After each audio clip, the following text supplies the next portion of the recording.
Hello friends, foundations of R software के course में आप सभी का फिर से एक बार बहुत बहुत स्वागत है।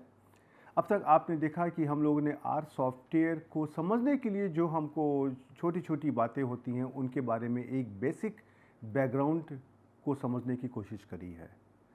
अब उम्मीद करते हैं कि आपको आर सॉफ्टवेयर में जो छोटे छोटे हमारे ऑपरेशंस होते हैं उनको एग्जीक्यूट करके कैसे आगे बढ़ना है इसके बारे में समझ में आ गया होगा। तो अब हम आज से अपने इस लेक्चर में आर सॉफ्टवेयर के एक और एस्पेक्ट के बारे में बात करेंगे और वो है कैलकुलेशंस। कोई भी सॉफ्टवेयर होता है तो उसमें हम कैलकुलेशंस करना चाहेंगे, कंप्यूटेशन करना चाहेंगे, सिमुलेशन करना चाहेंगे इत्यादि। तो आर के अंदर इन कैलकुलेशन, कंप्यूटेशन इत्यादि को कैसे किया जाए। अब जब भी हम आर सॉफ्टवेयर की बात करते हैं तो आपने देखा था कि आर में हमारे पास दो तरह की वैल्यूज़ होती हैं। एक होती हैं स्केलर वैल्यूज़ और दूसरी होती हैं वेक्टर के फॉर्म में, जिनको हम कहते हैं डेटा वेक्टर। अब जब भी हम अपने आर सॉफ्टवेयर में काम करते हैं तो हमारे पास तीन तरह के ऑप्शंस होते हैं। पहले ऑप्शन में हम खाली स्केलर्स को कंसीडर कर रहे हैं, जैसे कि स्केलर है, जैसे 2, 3, 4 नंबर हैं, उनको हम ऐड कर रहे हैं, सबट्रैक्ट कर रहे हैं, गुणा कर रहे हैं, डिवाइड कर रहे हैं इत्यादि। दूसरा ऑप्शन है कि हम स्केलर और डेटा वेक्टर दोनों का कॉम्बिनेशन ले रहे हैं। और तीसरा ऑप्शन है कि हम सिर्फ डेटा वेक्टर्स के बीच में अपने मैथमेटिकल ऑपरेशंस कर रहे हैं। तो हम इन तीनों एस्पेक्ट को यहाँ पे समझने की कोशिश करेंगे और आप देखेंगे कि आर जिस तरीके से कार्य करता है ये बाकी सॉफ्टवेयर से हो सकता है कि थोड़ा सा अलग हो। इसलिए मेरा उद्देश्य इस लेक्चर में आपको कैलकुलेशंस को समझाना नहीं है। मेरा उद्देश्य ये है कि आर उन कैलकुलेशंस को कैसे कर रहा है ये आपको समझना चाहिए। उससे एडवांटेज क्या होगा, उससे फ़ायदा क्या होगा कि जब आपको ये पता चल जाएगा कि आर इन कैलकुलेशंस को कैसे कर रहा है, तो फ्यूचर में जब भी आप अपना प्रोग्राम लिखेंगे, आप अपना फंक्शन लिखेंगे, देन आपको ये मालूम है कि इस काम को करने के लिए हमको उसको आर सॉफ्टवेयर में कैसे लिखना है। इसीलिए मैं आपसे रिक्वेस्ट करूंगा कि इस लेक्चर में जब मैं आपको समझाने की कोशिश कर रहा हूं तो कहीं पर मैं अगर ये कहता हूं कि 2 + 3 है तो मेरा इंटरेस्ट ये बिल्कुल आपको बताने में नहीं है कि 2 और 3 का सम 5 होता है। मेरा उद्देश्य ये है कि 2 और 3 यहाँ पर कैसे ऐड हो रहे हैं, इनके बीच में क्या ऑपरेशन हो रहा है। तो चलिए हम इस लेक्चर को आरंभ करते हैं और इस लेक्चर में हम आपको स्केलर्स के बीच में कैसे हमारे मैथमेटिकल कंप्यूटेशंस होते हैं उसके बारे में बात करेंगे और फिर हम डेटा वेक्टर और स्केलर के बीच में हमारे किस तरह के ऑपरेशंस होते हैं उनके बारे में बात करेंगे। और इसके पहले मुझे पूरी उम्मीद है कि आप सभी ने कैलकुलेटर तो यूज़ ही किया होगा। जब मैं इस लेक्चर को आरंभ कर रहा हूं और जब मैं स्केलर्स की बात कर रहा हूं तो मैं आपको एक लाइन में सारे कैलकुलेशन समझा सकता हूं कि जब भी हम आर सॉफ्टवेयर में स्केलर की बात करते हैं तो उनका कंप्यूटेशन बिल्कुल कैलकुलेटर की तरह होता है। इसका क्या मतलब है, चलिए हम इस लेक्चर की शुरुआत करते हैं और इसको समझते हैं। तो जैसा मैंने आपको बताया कि आर के अंदर हर तरीके के जो कैलकुलेशंस हैं, एडिशन, सब्ट्रैक्शन, मल्टीप्लिकेशन, डिवीज़न, जोड़ना, घटाना, गुणा करना, भाग करना इत्यादि, ये सारे के सारे संभव हैं और इनको किया जा सकता है। साथ ही आर के अंदर कुछ बिल्ट इन फंक्शंस भी होते हैं जिनके द्वारा हम कंप्यूटेशन को बहुत आसानी से कर सकते हैं। आर के अंदर एक और सुविधा है कि आर के अंदर जो भी हमारे कैलकुलेशंस हैं वो हम स्केलर्स और डेटा वेक्टर्स दोनों के ऊपर कर सकते हैं। इसलिए जब भी हम आर में कंप्यूटेशन की बात करते हैं देन हमारे पास कंप्यूटेशन में स्केलर्स वर्सेस स्केलर, अर्थात हम खाली स्केलर्स के बीच में कंप्यूटेशन कैसे करेंगे, स्केलर वर्सेस डेटा वेक्टर, अर्थात कि स्केलर और डेटा वेक्टर के कॉम्बिनेशन अगर हैं तो उसमें कंप्यूटेशन कैसे करेंगे, और अगर हमारे पास सिर्फ डेटा वेक्टर्स ही हैं तो उनके बीच में कंप्यूटेशन कैसे करेंगे। ये तीनों तरह की सुविधाएं हैं और हमको ये समझना है कि ये हमारे ऑपरेशंस कैसे होते हैं। तो सबसे पहले हम स्केलर्स की बात करते हैं। तो स्केलर्स के अंदर जो हमारे कंप्यूटेशंस होते हैं वो बिल्कुल हूबहू वैसे ही होते हैं जैसा कि कैलकुलेटर में होते हैं। जैसे कि अगर आपको एडिशन का काम करना है, जोड़, अब जोड़ने का साइन हमारा क्या होता है, प्लस। तो अब अगर हमको 2 और 3 को ऐड करना है तो हमको यहाँ पे सिंपली लिखना है 2 + 3 और इसका उत्तर हमारा आ जाएगा 5। और ऐसे ही अगर हमको पूरा करना है तो इसका हमारा सिंबल जैसे गणित में तो होता है क्रॉस करके ऐसे, लेकिन कैलकुलेटर में जो होता है ऐसे स्टार होता है। तो यही स्टार सिंबल हमारा मल्टीप्लिकेशन को इंडिकेट करता है, और अगर हमको 2 और 3 को मल्टीप्लाई करना है तो हमको लिखना पड़ेगा 2 * 3। और इसको आप अगर जैसे ही एंटर करेंगे तो इसका आंसर 6 आ जाएगा।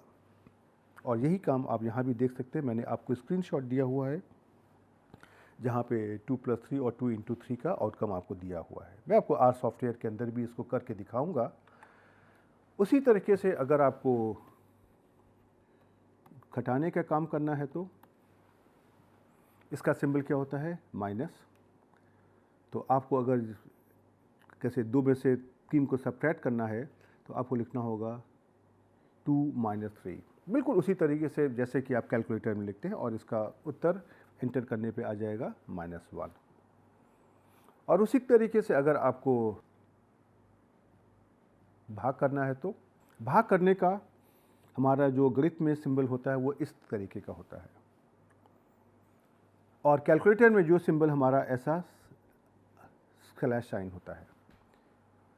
तो यहाँ पर अगर आपको आर सॉफ्टवेयर में 3 में से 2 को भाग करना है तो हम ऐसे लिखेंगे 3/2, और इसका उत्तर देखिए क्या आ जाएगा, 1.5।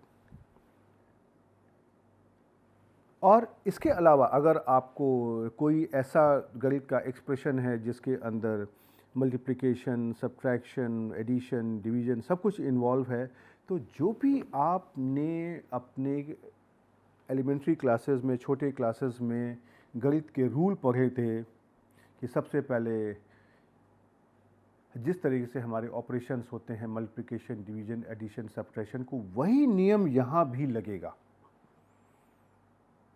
तो जैसे कि अगर मैंने यहाँ पे लिखा हुआ है 2 × 3 - 4 + 5 / 6, इसको अगर कंप्यूट करेंगे तो इसका उत्तर आ जाएगा 2.83। तो इसमें कोई फ़र्क नहीं, जो आपने अपने एलिमेंट्री क्लासेस में, छोटे क्लासेस में गणित के रूल पढ़े थे वही यहाँ भी आपके वैलिड रहेंगे। तो चलिए आगे बढ़ने के पहले मैं आपको ये सारे ऑपरेशंस आर सॉफ्टवेयर में करके भी दिखा देता हूँ, सो दैट कि आपको कॉन्फिडेंस आ जाना चाहिए कि ऐसे ही होता है। जैसे अब हम यहाँ पे कोई 2 नंबर लेते हैं, मान लीजिए 4 + 2, तो आप देखेंगे ये हमारा हो गया 6। अगर आपको सब्ट्रैक्शन करना है तो आप कर दीजिए 4 - 2, तो ये हो जाएगा 2। और अगर 2 में से अगर हम 4 को घटाना चाहते हैं तो देखिए ये -2 हो जाएगा। और अगर हम 4 में से 4 और 2 का मल्टीप्लिकेशन करना चाहते हैं तो हमारा हो जाएगा 4 * 2 और ये हो जाएगा 8। और अगर हम 4 में से 2 को अगर हम डिवाइड करना चाहते हैं तो हमारा आंसर आ जाएगा 2। और अगर हम 2 को 4 से भी डिवाइड करना चाहते हैं तो हमारा आंसर आ जाएगा 0.5। तो ये तो आप समझते ही हैं।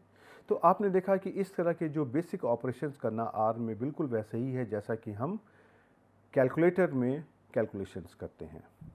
अब इन बेसिक कैलकुलेशंस करने के बाद में मैं आपको ये बताना चाहूँगा कि आर के अंदर जो भी कैलकुलेशंस होते हैं उसमें से एक रूल जो आपने अपने एलिमेंट्री क्लासेस में पढ़ा होगा, बॉड मास किसको हम कहते हैं, यही नियम हमारा यहाँ भी एप्लीकेबल होता है। इसका मतलब क्या होता है कि जो भी हमारे कैलकुलेशंस होंगे इसी BODMAS का जो ऑर्डर है उसके अनुसार होंगे। अर्थात BODMAS में B का मतलब है ब्रैकेट, उसके बाद O का मतलब है ऑर्डर्स, अर्थात जैसे आवर्स, अगर हम लिखते हैं 2 की आवर 3, उसके बाद में डिवीज़न भाग, उसके बाद में M मल्टीप्लिकेशन, उसके पास में A एडिशन जोड़ना, S फॉर सब्ट्रैक्शन।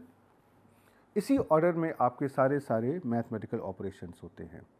और जिस तरीके से गणित में हमारे जो भी कोई मैथमेटिकल एक्सप्रेशंस है और उसके अंदर अगर हमारे पास एक से ज़्यादा ऑपरेटर्स हैं like addition, subtraction, multiplication, division इत्यादि, तो हमको पता है कि उसके अंदर जो हमारा नियम कहता है कि हमको फिर लेफ़्ट टू राइट उसी ऑर्डर में बढ़ना पड़ता है, BODMAS के ऑर्डर में। तो वही नियम जो आपके गणित में इस्तेमाल होते हैं, वही नियम यहाँ पर आर के अंदर भी इस्तेमाल हो रहे हैं। ये बात आपको याद रखनी है। अब एक अंतर आता है। हमको गणित में बताया गया था कि हमारे पास 3 तरह के ब्रैकेट्स होते हैं। एक ऐसा सिंपल ब्रैकेट जिसको हम कहते हैं साधारण, एक कर्ली ब्रैकेट और एक स्क्वायर ब्रैकेट। तो जो आर सॉफ्टवेयर में खाली हमारा ये जो सिंपल ब्रैकेट है, खाली यही इस्तेमाल होता है। ये जो कर्ली ब्रैकेट हैं और जो स्क्वायर ब्रैकेट हैं, इनका इस्तेमाल हम आर सॉफ्टवेयर में कुछ और कार्यों के लिए करते हैं। और ये कार्य क्या होते हैं, इसको हम आने वाले लेक्चर्स में आपको समझाएंगे। तो अगर आपको यहाँ पर आर सॉफ्टवेयर में अगर आपको इस तरह के कई ब्रैकेट्स को इस्तेमाल करना है, तो उसका एक ही तरीका होता है कि आपने पहला ब्रैकेट लिया और दूसरा ब्रैकेट भी आपने उसी ब्रैकेट को लिख दिया। जैसे कि अगर हम कहें कि अगर हमारे पास 2 + 3 लिखा हुआ है ऐसे करके, तो यहाँ पे हमको ये जो कर्ली ब्रैकेट है इसको भी हमको सिंपल ब्रैकेट से ही रिप्लेस करना पड़ेगा। तो ये बात आपको ध्यान रखनी है, ये थोड़ा सा अंतर होता है। लेकिन आप अगर देखेंगे कि मैक्सिमम कैलकुलेटर्स में भी इसी तरीके का कार्य होता है। ऐसे उदाहरण के लिए अगर हम आपको यहाँ पे बताएं, अब एक बहुत आसान सा एक्सप्रेशन लेते हैं आपको समझाने के लिए। अगर हमने यहाँ पे लिखा है 2 + 3 और इसके बाद देखिए इसको ब्रैकेट में बंद कर दिया है, उसके बाद में लिखा है × 5 + 5 - 10। तो अब इसका ऑपरेशन कैसे होगा? सबसे पहले तो ये 2 + 3 5 हो जाएगा, फिर उसके बाद में मल्टीप्लिकेशन का काम होगा ब्रैकेट के बाद में, तो ये 5 × 5 25 हो जाएगा। उसके बाद में एडिशन का काम होगा तो 25 + 5 30 हो जाएगा। उसके बाद में सब्ट्रैक्शन होगा तो 30 में से 10 सब्ट्रैक्ट होगा तो क्या बचेगा? 20। उसी तरीके से आप अगर यहाँ पे अगर यहाँ पर भी आप अगर ब्रैकेट साइन लगाना चाहते हैं इसी एक्सप्रेशन में, तो देखिए पहला ब्रैकेट साइन आपने ये लगा दिया, ये है। दूसरा ब्रैकेट साइन आपने ये लगा दिया, तो जो भी हमारा ब्रैकेट साइन का ओपनिंग है उसका क्लोजिंग भी होगा। और थर्ड ब्रैकेट साइन आपने यहाँ पे लगा दिया, ये वाला। अब इसका जो ऑपरेशन क्या होगा, सबसे पहले ये जो पहला पेयर है पैरेंथेसिस में, पहले ये ऑपरेट होगा। उसके बाद में फिर जो सेकंड ब्रैकेट है, हम अंदर से बाहर जाने की कोशिश कर रहे हैं, तो ये जो सेकंड ब्रैकेट है उसके बाद होगा। उसके बाद हम और बाहर जाएंगे तो ये जो हमारा थर्ड ब्रैकेट है ये आपका ऑपरेट होगा। तो उसी तरीके से आपके ये सारे के सारे कार्य होते जाएंगे। जैसे कि आप अगर यहाँ पे देखने की कोशिश करें तो 2 + 3 5 हो गया, उसके बाद में 5 × 5 यहाँ पर 25 हो गया, और 25 में फिर इसके बाद में ब्रैकेट के अंदर यहाँ से ये +5 हो गया तो ये 30 हो गया, राइट। उसके बाद में जो आगे का ब्रैकेट है ये वाला, ये आपका खुलेगा तो 30 में से 10 आपका गया -10, 20 हो गया। और 20 करने के बाद में अब जो ब्रैकेट के बाहर आपका डिवीज़न साइन है तो /2 हो गया, उत्तर आ गया 10। तो यही आपका जो ऑपरेशन का ऑर्डर है ये आपका गणित में काम करेगा और ये आर के अंदर भी कार्य करेगा। और यहाँ पे आप ये देख सकते हैं कि यहाँ पर मैंने आपको इसका स्क्रीनशॉट भी दिया हुआ है जिससे कि आप फिर ऑपरेशन को खुद से कर सकें, राइट। अब हम आपको ये वाले ऑपरेशन, चलिए पहले आपको आर सॉफ्टवेयर में भी करके आपको हम दिखा देते हैं सो दैट कि आपको एक कॉन्फिडेंस आ जाए और फिर हम आगे बढ़ने की कोशिश करेंगे। तो देखिए इसको हमने किया तो ये हमारा आ गया 20। और इसी में अगर हम मान लीजिए अपने अगर हम ब्रैकेट को अगर हम यहाँ पे फिर से बंद कर देते हैं और जो भी हमारी वैल्यू आ रही है उसको अगर हम मान लीजिए 2 से अगर हम डिवाइड कर देते हैं तो देखिए आंसर आ जाएगा 2।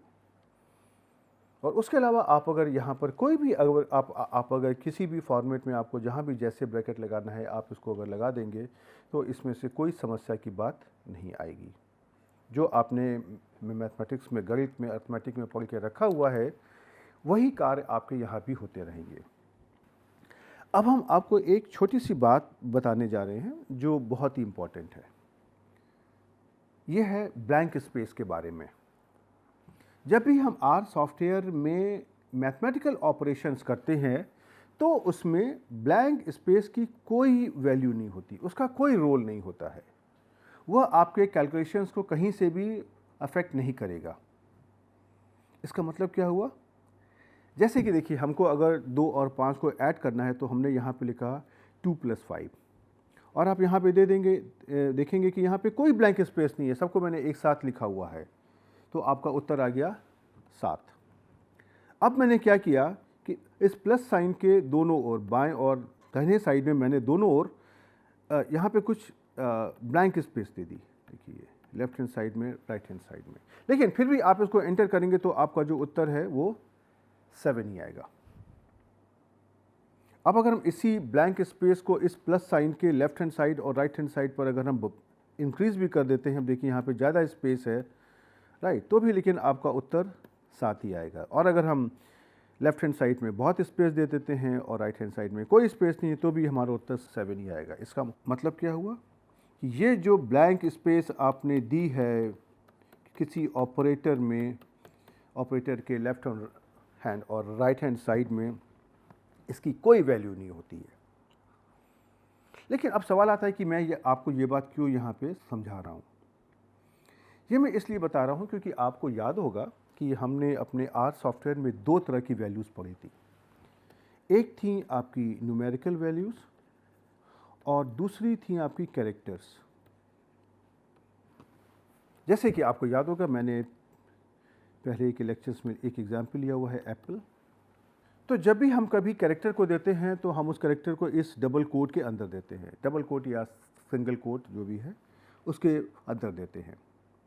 अब हम डबल कोट के अंदर अगर हम एप्पल मान लीजिए ऐसे लिखते हैं कि ये ब्लैंक स्पेस मैंने दे दी और फिर हमने लिखा एप्पल, तो ये और ये दोनों में अंतर होगा। और जो आर सॉफ्टवेयर है, जो भी हम कैरेक्टर के अंदर ब्लैंक स्पेस लेंगे उसको रीड करेगा, उसको एक्सेप्ट करेगा, उसको मानेगा।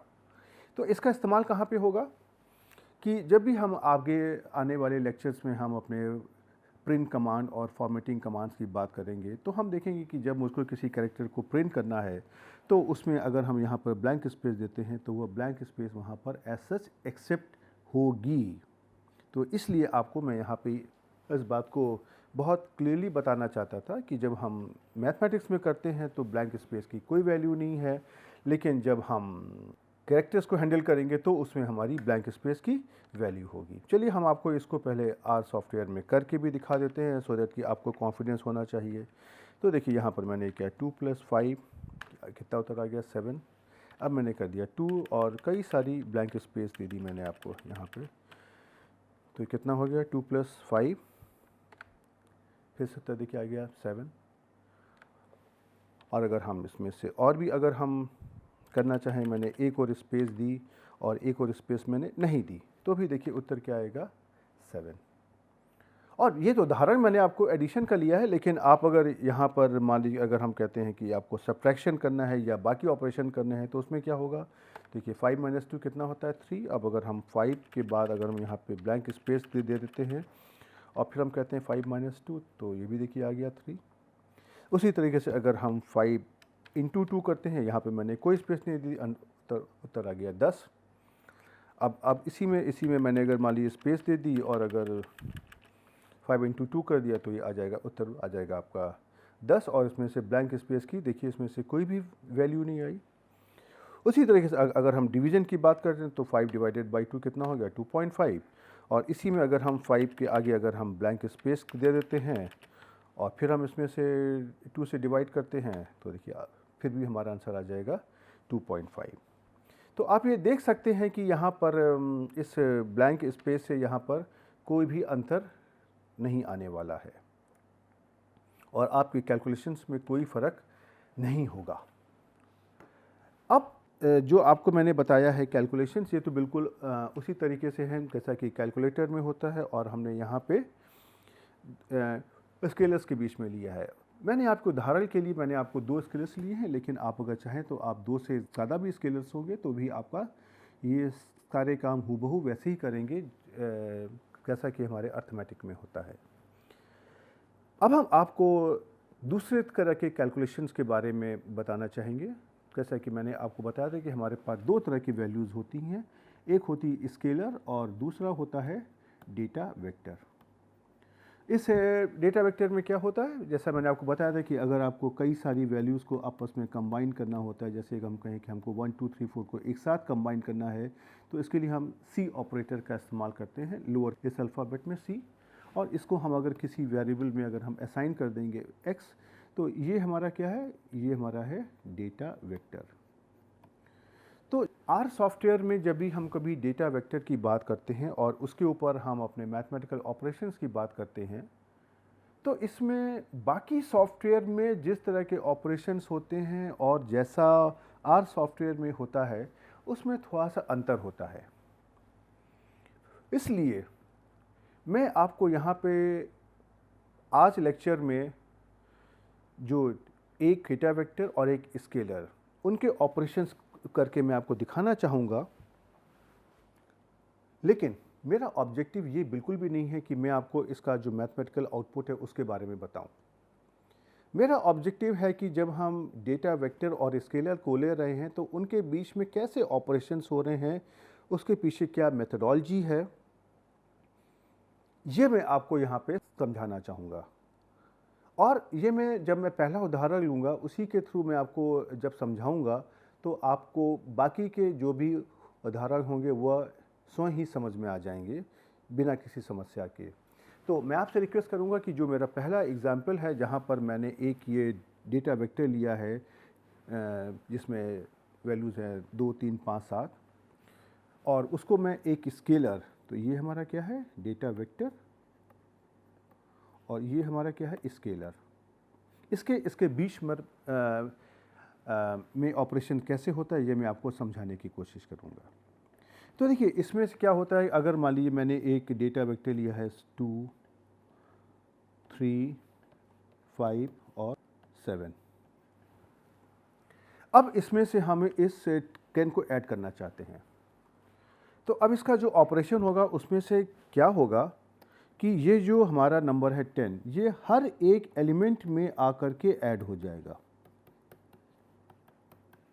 ये जो 10 वैल्यू है ये 2 के ऊपर आएगी तो ये बन जाएगा 2 + 10 और इसकी वैल्यू आ जाएगी 12।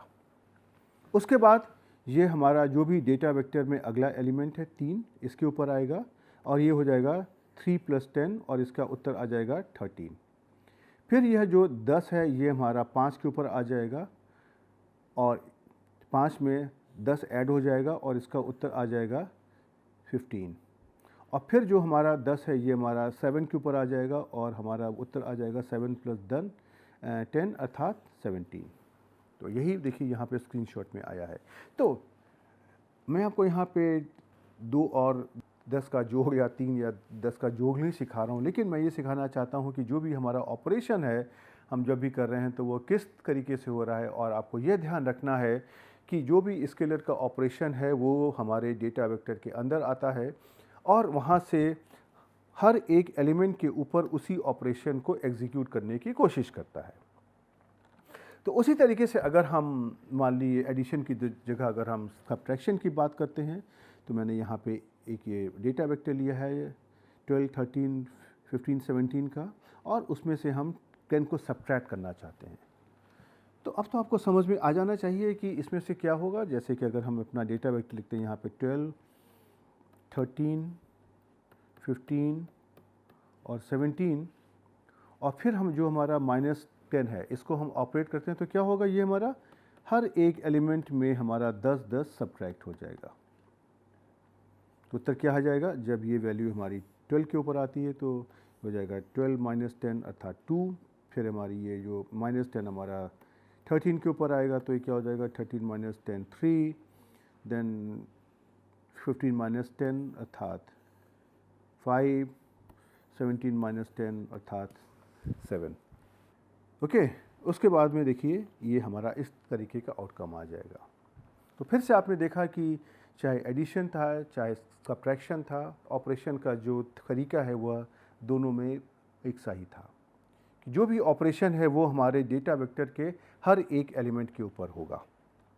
उसी तरीके से अब जब हम मल्टीप्लिकेशन की बात करते हैं और अगर हम यहाँ पे एक डेटा वेक्टर लेते हैं 2 3 5 7 और उसमें से हम 10 को मल्टीप्लाई करते हैं तो क्या होगा? ये जो स्टार और 10 सबसे पहले 2 के साथ आएगा और ये बन जाएगा 2 इंटू 10, इसका उत्तर आ जाएगा 20। फिर यह जो स्टार और 10 है ये हमारा 3 के साथ आके अटैच हो जाएगा और ये बन जाएगा 3 इंटू 10, इसका उत्तर आ जाएगा 30। फिर यह जो स्टार 10 है ये हमारा 5 के साथ में आके ऑपरेट हो जाएगा अर्थात 5 इंटू 10 और ये उत्तर आ जाएगा 50। और फिर ये जो हमारा स्टार 10 है ये हमारा 7 के साथ आ जाएगा और ये उत्तर हो जाएगा 7 इंटू 10 अर्थात 70। और यही देखिए आपको स्क्रीनशॉट में मैंने यहाँ पे दिखाया भी है। अब अगर आपने मल्टीप्लिकेशन कर लिया है तो डिवीज़न में तो कोई बात ही नहीं है, कोई समस्या की बात ही नहीं है। अब कैसे कि अगर हम यहाँ पे मान लीजिए कोई एक डेटा वेक्टर लेते हैं 12, 13, 15, 17 और इसको हम 10 से डिवाइड करते हैं तो फिर से क्या होगा?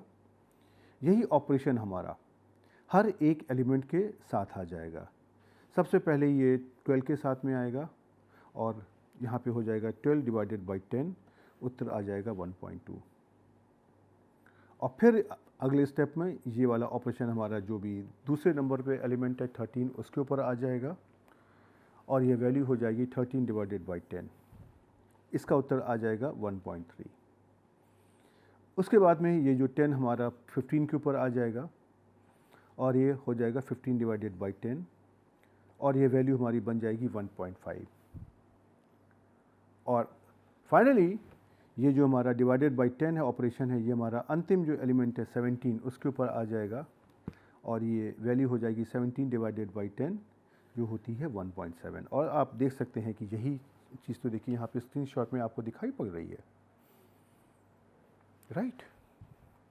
तो अब आपने देखा कि जब भी हम कभी किसी डेटा वेक्टर और स्केलर का ऑपरेशन कर रहे हैं तो हमारा एक ही नियम है कि जो भी स्केलर के ऊपर हमारे ऑपरेशंस होने हैं वह डेटा वेक्टर के हर एक एलिमेंट के अंदर होंगे और उसमें चाहे 2 एलिमेंट हो डेटा वेक्टर में, चाहे 50 एलिमेंट हो, यही ऑपरेशन हमारा आगे भी कंटिन्यू करता जाएगा। अब चलिए आपको कॉन्फिडेंस करने के लिए, कॉन्फिडेंट बनाने के लिए हम आपको यही ऑपरेशन अपने आर सॉफ्टवेयर में करके दिखाते हैं। अब अगर मान लीजिए यहाँ पे अगर हम कोई एक डेटा वेक्टर ले लेते हैं 11, 12, 13, 14, राइट, और उसमें से अगर हम मान लीजिए 10 को ऐड करने की कोशिश करते हैं तो देखिए ये क्या हो जाएगा? ये जो 10 हमारा है ये हमारा हर एक एलिमेंट में आकर के ऐड हो जाएगा। 11 प्लस 10, 12 प्लस 10, 13 प्लस 10, 14 प्लस 10 इत्यादि। और इसी डेटा वेक्टर में अगर हम सब्ट्रैक्शन करने की कोशिश करें और हम हर एक एलिमेंट में से हम 10 को घटाने की कोशिश करें तो हमारा वो इस डेटा वेक्टर के हर एलिमेंट में से हमारा 10 सब्ट्रैक्ट हो जाएगा और आप इंटर करेंगे तो देखिए आपका उत्तर क्या आ जाएगा? 11 में से गया 10, 1, 12 में से गया 10, कितना बचा? 2, उसके 13 में से गया 10, कितना बचा? 3, और 14 में से गया 10, बचा 4, राइट। अब इसी में से आप अगर इसको मल्टीप्लाई करने की कोशिश करें तो भी देखिए हो जाएगा कि आपको हर एक एलिमेंट को आप यहाँ पे 11, 12, 13, 14 इसको आप अगर 10 से मल्टीप्लाई कर रहे हैं यही तो काम होगा। देखिए एंटर करते हैं तो 11 इंटू 10 110, 12 इंटू 10 120, 13 इंटू 10 130 और उसके बाद में 14 इंटू 10 140 आ गया। और उसी तरीके से आप अगर यहाँ पर डिवीजन की बात करनी है, भाग देने की बात करनी है, तो अगर आप इसी डेटा वेक्टर को आप अगर 10 से डिवाइड करते हैं तो ये जो 10 का डिवीज़न है इसके हर एक एलिमेंट के ऊपर हो जाएगा। और आप अगर इंटर करेंगे यहाँ पे, देखिए क्या हो जाएगा। 11 को आपने 10 से डिवाइड किया तो ये हो गया 1.1, 12 को आपने 10 से डिवाइड किया, आंसर हो गया 1.2, 13 को आपने 10 से डिवाइड किया, उत्तर हो गया 1.3, और 14 को आपने 10 से डिवाइड किया तो उत्तर हो गया 1.4। राइट। तो देखिए, अब आपने ये देखा कि इस आर सॉफ्टवेयर में जब भी हम अपने इन कैलकुलेशंस को कर रहे हैं तो ये बहुत ही आसान है और इनको समझना भी कठिन नहीं है। बस आपको इतना करना है कि आपको समझना है कि ये ऑपरेशंस कैसे हो रहे हैं। और एक सवाल आता है कि ये आपको क्यों समझना है। उसके पीछे कारण देखिए ये है, जो इंसान है वह सबसे अक्लमंद है और इंसान ने ही गणित के नियम बनाए हैं जो आर को फॉलो करने हैं।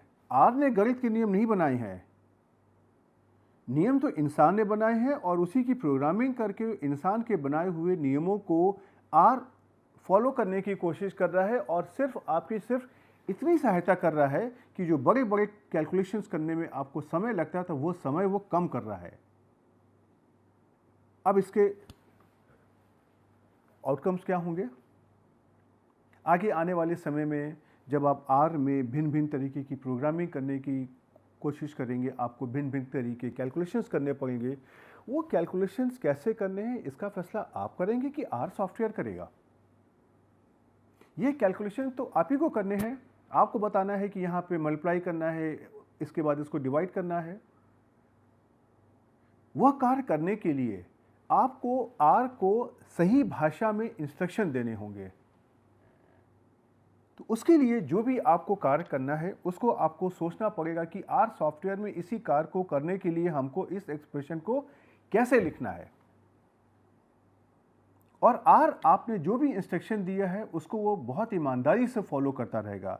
तो अगर आपने गलत इंस्ट्रक्शन दे दिया है तो उसको आर गलत तरीके से फॉलो करेगा। एक्चुअली में आर गलत तरीके से फॉलो नहीं करेगा, आर तो सही तरीके से फॉलो करेगा, लेकिन आपने उसको गलत तरीके से दिया है। इसलिए हमको और आर को दोनों को समझना पड़ेगा कि हम दोनों एक दूसरे के नियमों को कैसे फॉलो करें। और इसके लिए जो मैं आपको ये कैलकुलेशंस के रूल बता रहा हूँ इनका समझना बहुत आवश्यक है। जब तक कि आप इन आर के नियमों को नहीं समझेंगे कि किस तरीके से आर कैलकुलेशंस करने की कोशिश कर रहा है, आप अपने कैलकुलेशंस को आर की भाषा में नहीं दे पाएंगे। इसलिए ये बहुत इम्पॉर्टेंट है कि scalar versus scalar, scalar versus data vector इत्यादि के ऑपरेशंस कैसे हो रहे हैं, इनको आप समझने की कोशिश करिए। और आज इस लेक्चर में अब मैं यहाँ पे रुकता हूँ, लेकिन आपके पास आज करने को बहुत कुछ है। आप अपने कुछ छोटे छोटे कैलकुलेशंस लीजिए और उसको आर में करने की कोशिश करिए। आपको आर के आउटकम पर भरोसा नहीं करना है, आपको उन कैलकुलेशंस को अपने हाथ से करना है और फिर ये क्रॉस चेक करना है कि क्या आर भी वही कैलकुलेशंस कर रहा है। इससे आपके अंदर कॉन्फिडेंस आ जाएगा और ये मैं आपको प्रॉमिस कर सकता हूँ कि आप जब आगे जा कर के बड़ी बड़ी प्रोग्रामिंग करेंगे तो ये कॉन्फिडेंस आपकी बहुत सहायता करेगा। सो आप इन चीज़ों की प्रैक्टिस करिए और हम आपको अगले लेक्चर में कुछ और कैलकुलेशन के साथ आपके साथ सीखने और समझाने की कोशिश करेंगे। तब तक के लिए गुड बाय।